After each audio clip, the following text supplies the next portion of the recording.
Hey, I am Hannah, Qualitative and Customer Researcher, and this is Survey 6, Episode 6 of the 50 Surveys Project.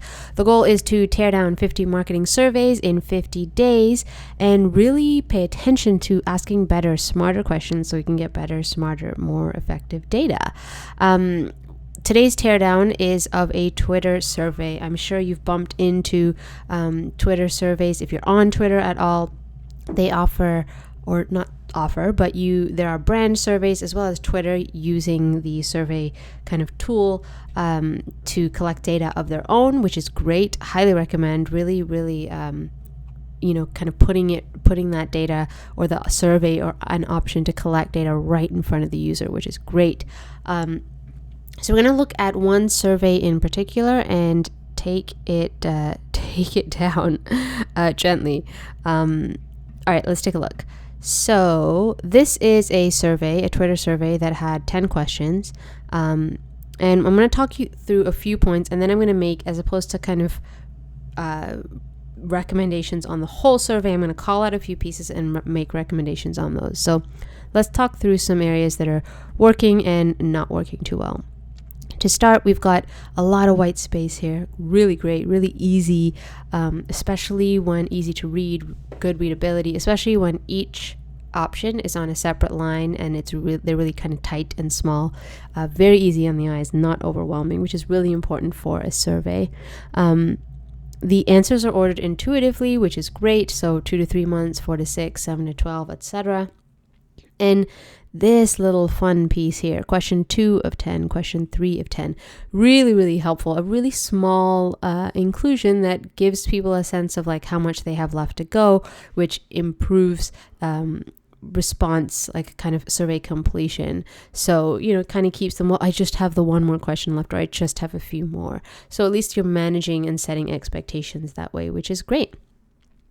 In terms of what could use some work, there's no intro. So as soon as you click into the survey, this is the first question that you get. No explanation, no setting of expectations, no context, which is a little disarming. Like it's okay. I think that when you're getting data, you can sometimes avoid what might be considered niceties or formalities just to get the volume of data. And of course, with Twitter, the hope is that you can put it in front of a number of users and get the volume of data. But since people have an option to click on the survey and opt out, let alone scroll past, the more you can do to actually sound like there's a person there and you're having a tiny piece of a conversation, and give them some way to orient themselves to what is even coming, the better.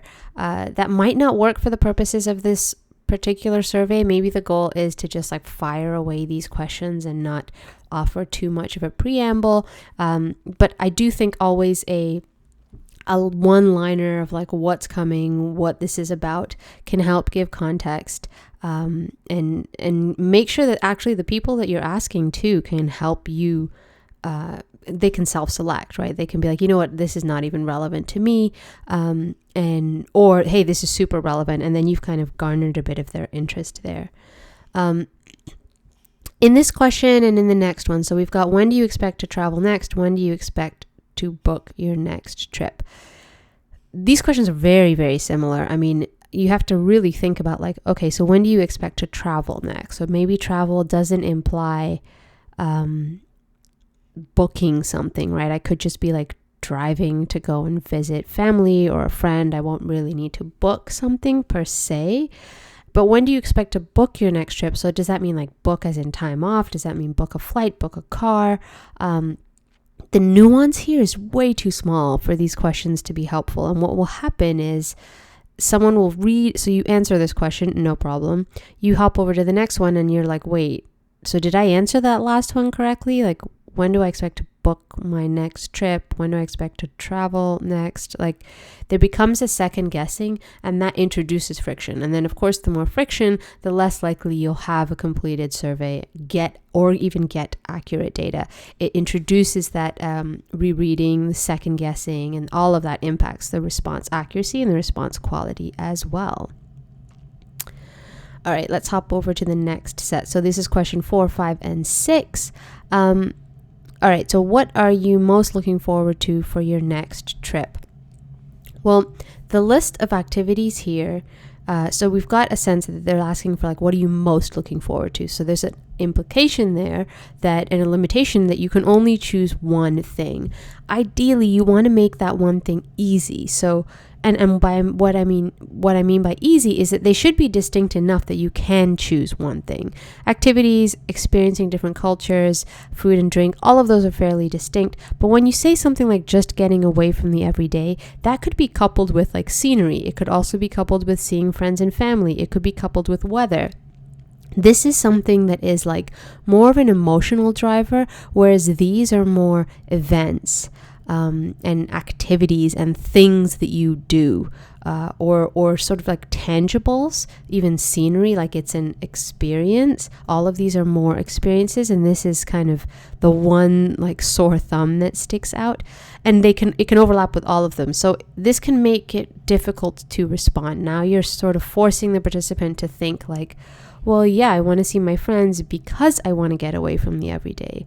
And then that stumbling forces them to, again, it introduces more friction. It introduces an option to like water down and dilute the quality of your data, because now people might be torn between an option or not really know which one to choose. Over here, question 5 and question 6, both of these are agree, disagree questions. The trouble with agree, so we'll start with the good thing actually. The good thing with agree, disagree questions is they get you a really cool matrix at the end with all the responses of like who agreed and who was neutral. And that looks really cool. It looks very tangible and very accessible. And sometimes it points to very strong differences between one side of the spectrum and the other. It's also very familiar, very, very familiar scale. So that can feel like not work. You can kind of turn your brain off and just answer it pretty intuitively.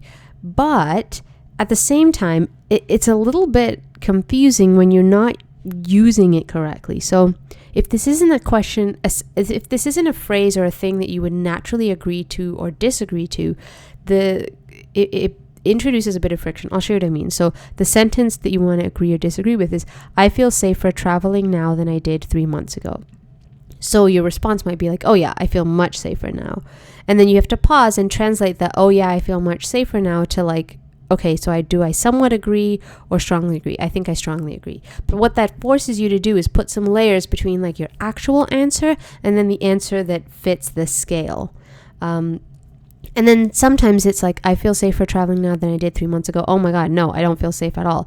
Okay, so does that translate to agree or to disagree? Like it could be a really, really small and quick decision and kind of syncing up that you have to do in your mind, but it still happens. And what that can do, I mean, it just reduces the quality and accuracy of the answers again. The other point is that when we start to have strongly agree and disagree scales one after the other, it falls into what you call like straight lining. Like people just don't really pay attention. They don't need to pay attention. So in this case of the question, I need to actually like look at what the question is asking somewhat, because I need to know what to pick. Whereas here, I mean, you just kind of tune out and zone out. And especially since question 5, 6, and then 7 both ask, all three ask the strongly agree, disagree. So I want to be mindful of that. And not kind of encouraging people to like zone out of the question when you're actually looking for good quality data. And lastly here, I didn't include question 10 because it's just demographics about age. So nothing too like qualitative there. Question 8 and question 9 are very, very similar. So which parts of the travel journey are very concerning to you right now? Which parts of traveling by air are very concerning to you right now? So here they've got very bolded, which is fine, but that's consistent between the questions. The detail that's different, even though the rest of the questions are the same, is that which parts of the travel journey or which parts of traveling by air. So I would actually bold and highlight those. So the key part of the question is what's actually being called forward. That's what's actually getting attention. Cool. So I just threw this in here. I saw this actually today, just as I was putting this deck together. Someone posted like, just take the damn Twitter survey. And so you can see that like brands especially, they want responses. They need responses, right? Like they're just trying to get sample size. And so the tricky part about that is that brand surveys will always kind of show up in this format. A unique brand won't show up in a unique way if it's coming through a Twitter survey. So there is this sense of like, one strike you're out. Like, I took a survey, it was not relevant to me at all, completely tone deaf and just really long. And I read something from someone else that like, there are way too many characters in this survey. It needs to follow like the Twitter character limit. The tweet character limit, and so people are less likely to click the next one. So while you want speed and a quick survey that's easily accessible and putting it in front of many users, you need to make sure that survey experience is good, or people will just stop taking those surveys and clicking on them altogether. They'll just kind of float past. So to that end, let's look at some recommendations and how we can actually take that survey and take it to the next level. All right, so first of all, we never want to compromise on survey basics for the sake of speed, for the sake of making this really quick to answer. You'll see in the first question here, where are you most likely to travel next? When do you expect to travel next? Well, when you ask this first question of like, where are you most likely to travel next, it assumes that you are likely to travel. So it doesn't seem like these surveys are tailored to people, and they might be, but the fact that I got this survey and a couple others didn't make me feel like, oh, this survey is relevant to me. This is relevant personal to my experience. And survey relevance is actually extremely important. The less relevant, again, poor survey quality, poor response rate, poor completion, even if you put it in front of a significant volume of people. So where are you most likely to travel next assumes that I'm going to travel. So I would actually bump that back. And start with like plans to travel anytime soon, and then yes, soon, yes, but not soon, no plans, but I want to, not sure. You could even bump this into like a 5-point scale, just so it has like a middle neutral ground. But then that leads into like, well, where are you most likely to travel next? Assuming they say yes. And if they say no plans, but I want to, then you can rephrase the question. So this requires survey logic here. No plans, but I want to, then you might ask like, well, where do you hope to travel next? Where do you want to travel next? If they're saying not sure, well, if where do you want to travel next? I'd also include like a really quick intro, 2 lines, like I've got 10 quick questions. Here you're saying this is like an actual person. It makes it more like I actually want to answer the survey because it's not coming from a bot, right? They're quick and easy. You should be able to whip through them in less than a minute. So I at least have some like expectation setting. Okay, the fact that it's a multiple choice, okay, cool. I don't have to like gear up to answer in long form. Next is we're taking a look at these questions. So when do you expect to travel next, and when do you expect to book your next trip? We talked about how like the questions kind of make you stumble. You have to reread and figure out like what is the real difference between these 2 questions. So here's my recommendation for how to flip it. When do you plan to travel next? So by plane, car, bus, etc. Versus when do you expect to book your next flight? This might not actually be the type of data that this survey wants, but the point is be specific. Make sure that it's crystal clear what the difference is between the 2 questions. And if it isn't, either scrap one or change them. When people are not clear on the question, they're not going to give you a clear answer. Second is the fact that these responses, like, do people really know the difference between 2 to 3 months or 4 to 6 months? Like, are they counting? Are they paying so much attention? Maybe, and maybe there's a reason for you collecting the data in that particular way. Again, it does offer a nice kind of matrix and sorting of ideas, but where possible, try to make it more like just easier to answer. I mean, I would have no idea how to answer this unless I actually had something planned and a trip booked. I would really just be guessing, and you want to eliminate guessing as much as possible. So trying to kind of put it in a context that's more conversational, more familiar. Later this month, that one absolutely stands out. Before the year's up, next Jan to April, these might not be kind of like appropriate responses, right? Like it depends on what kind of specific data you're getting, how important this particular question is, how important the nuance to this question is, the nuance of the options. But the idea is like pay attention to how someone's going to respond. If there isn't much of a difference, maybe you group like 2 to 6 months.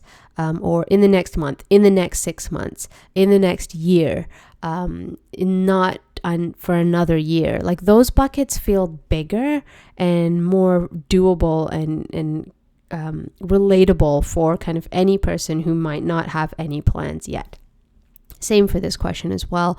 Pair it where you can, or come up with ones that are more like, oh yeah, I want to travel next summer. Here you've got some friction of like, well, what is happening in 4 to 6 months? What's happening in 2 to 3 months? What month is that?